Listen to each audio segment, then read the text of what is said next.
Hello, everybody. Welcome back to the Singer's Diary podcast. I know I've been away. It's been a while. It's been a few days, weeks, maybe a month or so.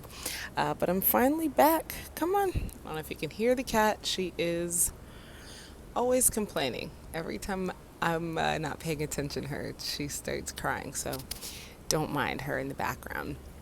If you're new here, welcome. My name is Alyssa Harris. I am a vocalist, full-time performer here in beautiful New York City, and I like to share my insight. I like to talk about life. I like to talk about work and about being a singer and about, my experiences with it. And that's what this podcast is for. If you have been here before, welcome back. You know how we do. I wrote everything that was on my mind for these past, couple of weeks and days. And I'm just going to be reading off. So if you have something you want to do, just put me in the headphones and, and listen as you go on about your day. All right. Have you ever felt like the weak link? So I have an irrational fear of being the weakest link in a group. I don't know what it is or where it came from. Well, I might have a few inklings of where it came from, but it has followed me throughout my life as a performer and into my professional career. I think I take being your own worst critic to the next level, especially when I'm in a group setting. I'm constantly hyper aware of myself in relation to those around me. Now, I touched on this briefly when I did a previous video about working in groups and being the new person and having concerns, but today I want to get a little deeper into that topic because that's something that I just spoke about with my friend recently, and I wanted to share kind of some of our insights on that topic. Now, it's easy to let yourself take the less challenging route when you're by yourself, right? When you're performing alone. My friend, he does a lot of solo gigs, by himself, where it's just him singing and playing the piano. And the feedback that he gets from people, it's easy to absorb at face value. For example, some people might say that they think he did a good job, and those that maybe didn't like the performance, there's always a few, right? You can't please everybody. But they'll probably just go on about their day. As opposed to when he works in a group, he's got that extra element of okay, there's comparison or there's being hyper aware, as I said. But whenever you're putting your talents and your best alongside other people's, it just becomes a whole different ball game. Now, if you've ever been a singer in a band or a part of a cast, you might have felt this way. Even if you know that you have an exceptional talent, which I'm sure you do, and that you stand out over others, there's still always this feeling of wanting to fully pull your weight and not want to be that person that's slacking off. Even though you don't slack off, you're just always okay, people are looking at me. I want to make sure that I'm covering all my bases. At least that's how I feel all the time. It's kind of a crazy thing, especially when you're by yourself, because when you compare it to being by yourself, there's nobody else to compare you to. So it changes quite a bit when you're around others.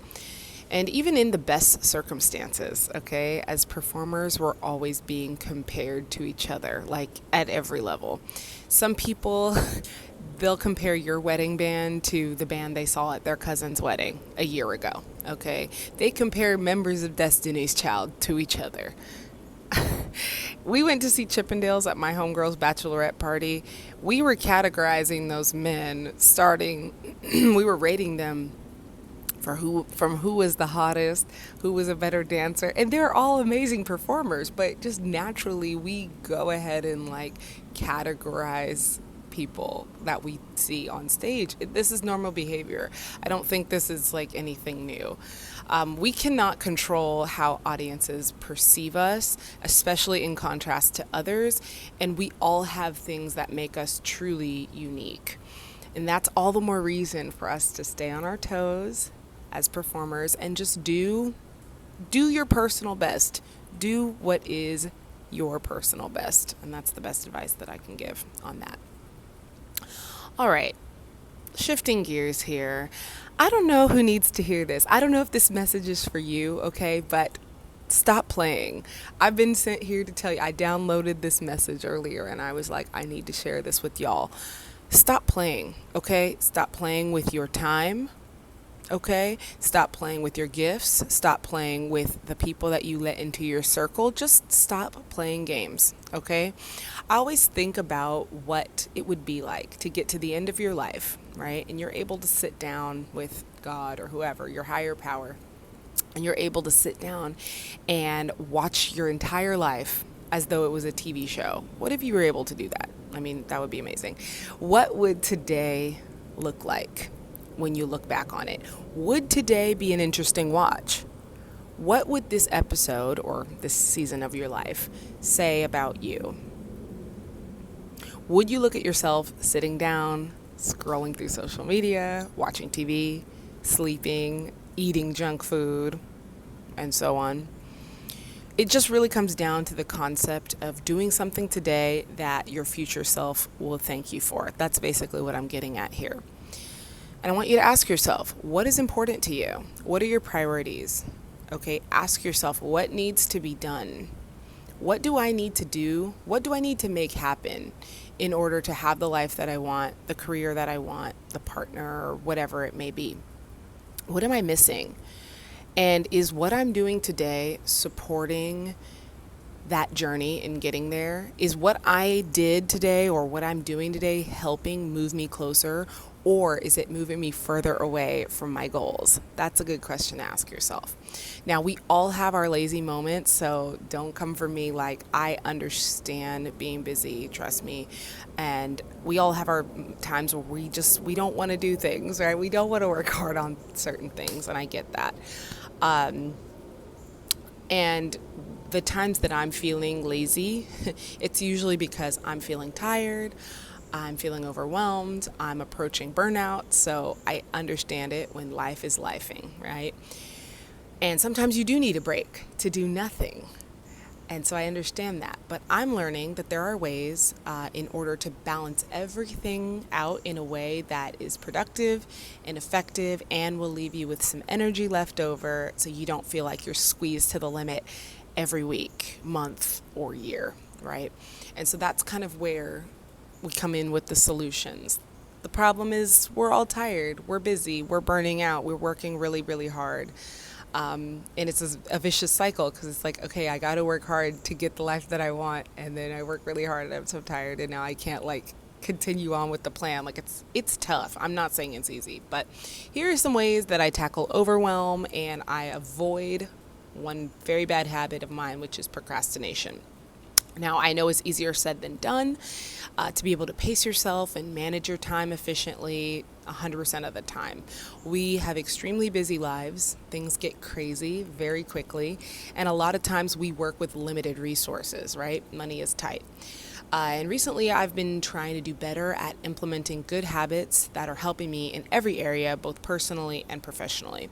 And the first thing that I've been doing that works for me is I've been making a to-do list every night right before heading to bed.